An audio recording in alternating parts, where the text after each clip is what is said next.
कपड़े धोने वाली बहू। शादी के पहले से ही विभा को कपड़े धोने का बड़ा शौक था। कभी नल के नीचे तो कभी तालाब के पास। अरे मेरी नीली वाली लुंगी नहीं दिख रही है। विभा की अम्मा, कहाँ रखी है लुंगी? अरे वो तो विभा ने परसों ही धोकर रखी थी आपकी अलमारी में, देखो वहीं होगी। वो ना मैंने आज धो दी, मुझे लगा कि गंदी हो गई होगी। अरे कैसे गंदी हो गई थी? उसे तो मैंने पहना भी नहीं। हे भगवान, इस लड़की के कपड़े धोने की आदत से परेशान हो गया हूँ मैं। जितना तो घर में राशन नहीं आता, उससे कहीं ज्यादा डिटर्जेंट पाउडर का खर्चा है। इसकी शादी करवा दो, शादी जाए अपने घर में ही करे काम, फिर चाहे घर के कपड़े धोने हो या पूरे गांव के। हाँ ठीक बोल रही हूँ, देखता हूँ मैं कोई लड़का। वो दिन भी आ जाता है जब विभा को देखने लड़के वाले आ जाते हैं। लड़की मुझे अच्छी लगी। होने वाली सास कहती है, बेटी अगर कुछ पूछना है तो पूछ लो। वैसे तो हमारी लड़की बहुत ही शर्मीली है, जो बोल दो वो मान लेती है, इसे क्या पूछना होगा। अरे कैसी बात कर रही हो माँ, मुझे इन लोगों के घर रहना है, सवाल तो कई है। हाँ हाँ बेटा, पूछ लो ना, क्या पूछना है। आप लोगों के घर कपड़े कौन धोता है? सास का मुंह बन जाता है। देखो, अगर तुम ये कहना चाहती हो कि तुम्हें कपड़े धोने नहीं आते तो सुन लो, कपड़े मैं ही धोती हूँ, लेकिन तुम्हारे आ जाने के बाद मैं रुमाल तक नहीं धोऊंगी। अरे चुप रहना भाग्यवान, बहू बेचारी घर आई नहीं, उसे डराना शुरू कर दिया। वो क्या है ना बिटिया, अभी तक तो ये कल्लू की माँ ही धोती थी, लेकिन अब तुम्हारे पापा तो दहेज में वॉशिंग मशीन देंगे ही। तभी विभा की माँ बोल पड़ती है, सवाल भी पूछा तो क्या। वैसे भाई साहब, मशीन की तो फिर भी कपड़े धोने की कैपेसिटी होती है। मतलब जो बिटिया दे रहे हैं ना विभा, इसे कपड़े धोने का बहुत शौक है। ये आप लोगों के क्या, आस पड़ोस गांव मोहल्ले सबके कपड़े धो दे और उफ तक ना करे। बाहर देखा नहीं आपने कितने कपड़े सूख रहे हैं? सब हमारी बिटिया ने ही तो धोए हैं। बस भी करो ना माँ, शर्म आ रही इतनी तारीफ सुनकर। और तो और एक दाग निकाल कर दिखाओ तो मान जाऊं। हाँ अच्छा, माफ करना बेटा, मैंने गलत समझा। हमें तो रिश्ता बहुत पसंद है। और ऐसे जुड़ जाता है रिश्ता कपड़े धोने का शौक रखने वाली विभा का। उसकी शादी हो जाती है कोयला फैक्ट्री में काम करने वाले कल्लू के साथ। शादी के बाद अचानक विभा चिल्लाती हुई सास के पास आती है। सासू माँ, अरे सासू माँ कहाँ है आप? ये तो धोखा है, धोखा दिया आप लोगों ने मुझे।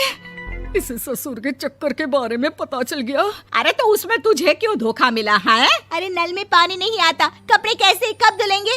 अच्छा, तू पानी नहीं आ रहा उसकी बात कर रही है। तो आपने क्या सोचा? कुछ नहीं। अच्छा, तेरी माँ ने कहा था कि कपड़े धोने का शौक है तुझे, याद आया मुझे।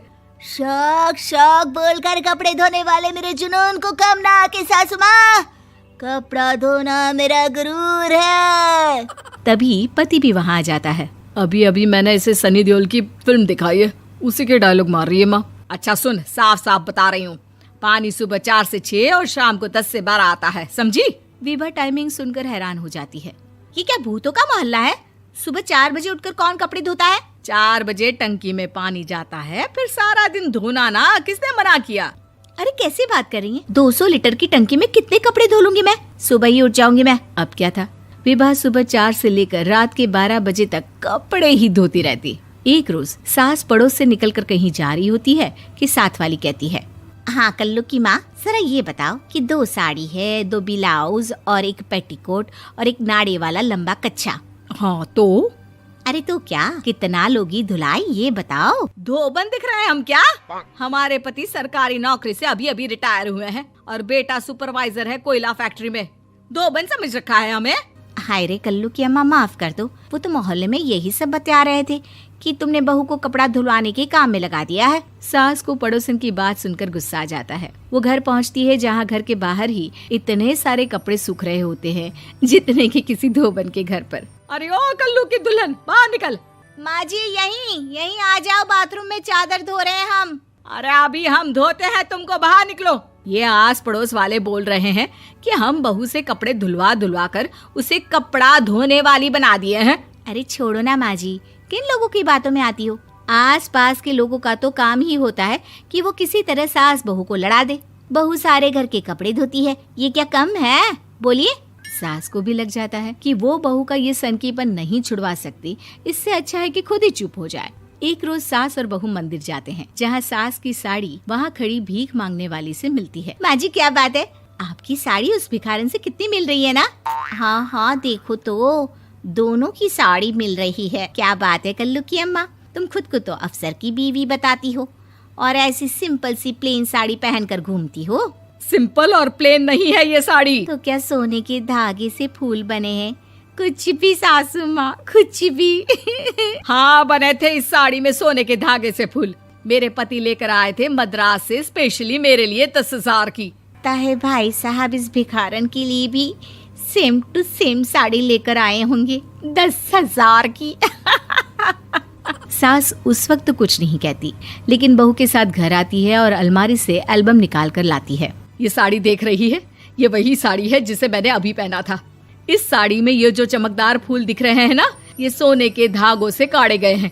लेकिन तू लोकल वॉशिंग मशीन ब्रश से घिस घिस कर सारे फूलों को निकाल कर साड़ी प्लेन कर दी।